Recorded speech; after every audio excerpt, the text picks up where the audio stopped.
Emmanuel Macron est allé à Moscou, Emmanuel Macron est allé à Kiev, Emmanuel Macron est allé à Berlin ces dernières semaines. Il a également annoncé, en tout début de semaine, il y a 48 heures, la tenue d'un sommet Biden-Poutine. Tout ça pour ça. Jacques Serret avec nous. Vous suivez le président de la République pour Europe 1.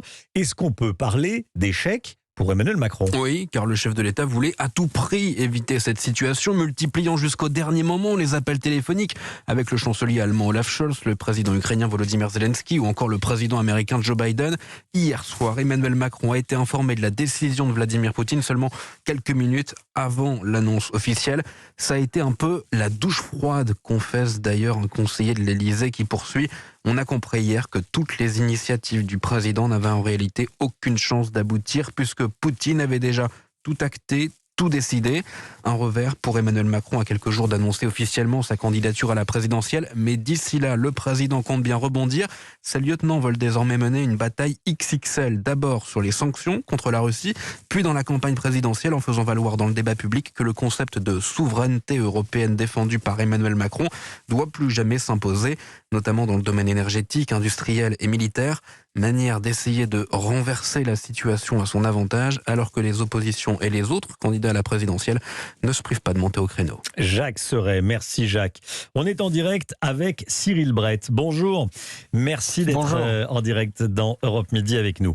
Vous êtes géopoliticien, vous êtes chercheur associé à l'Institut Jacques Delors, maître de conférences à Sciences Po Paris et directeur du site eurasiaprospective.net. J'ai tout dit. Est-ce que ça sert à quelque chose, les sanctions dont on parle à l'instant là, ou c'est de la comédie? Olaf Scholz, je le répète, le chancelier allemand qui dit que l'Union européenne va adopter des sanctions massives et robustes. Bon, très bien. Quel est l'impact sur Poutine? C'est une tragédie, plus que de la comédie, et c'est indispensable.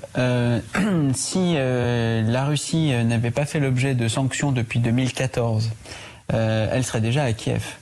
Il faut bien voir que les sanctions sont indispensables pour que l'Europe puisse peser face à la Russie, car la Fédération de Russie ne comprend que le rapport de force, pas forcément militaire, mais aussi économique, diplomatique, politique, médiatique, dans le cyberespace. Ces sanctions sont indispensables. Et imaginez, si l'Europe ne prenait pas des sanctions aujourd'hui, alors que les chars russes viennent pour la première fois officiellement de franchir la frontière d'un État souverain et indépendant, l'Ukraine.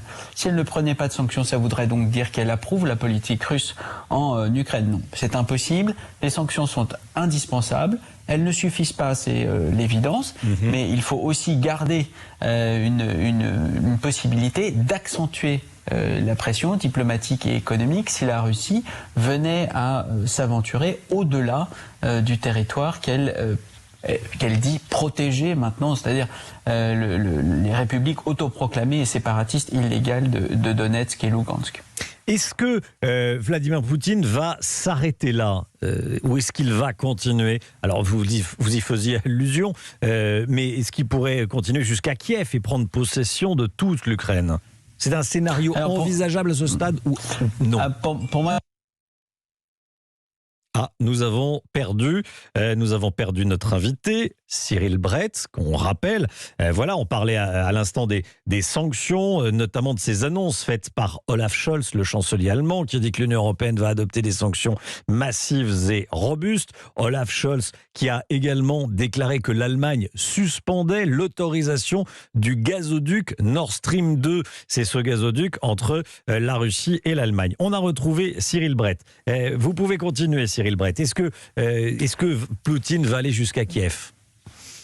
Bon, il y a trois scénarios. Le scénario du pire, c'est jusqu'à Kiev. Ça exposerait la Russie et l'Europe à des crises militaires, économiques, financières, énergétiques dont on ne sait pas où elles pourraient s'arrêter, peut-être à l'utilisation de l'arme nucléaire. Il y a un scénario qui est plus optimiste, qui est celui effectivement de la retenue. Si la Russie considère qu'elle a engrangé des gains suffisants avec la reconnaissance unilatérale de ces républiques indépendantes. Et puis il y a un autre scénario qui est que la Russie transforme cette petite mer qu'on appelle la mer d'Azov, qui sépare en fait Lugansk et Donetsk à l'est de la Crimée de l'autre, et qui permettrait à la Russie d'établir une continuité territoriale entre elle, la Fédération de Russie, et la Crimée qu'elle a déjà annexée, qui est tout au sud de l'Ukraine, par le biais de territoire. Et là, ce seraient des combats terribles sur une ligne côtière de plusieurs centaines de kilomètres entre l'armée russe, directement maintenant officiellement impliquée, et l'armée ukrainienne. Donc une véritable guerre de très haute intensité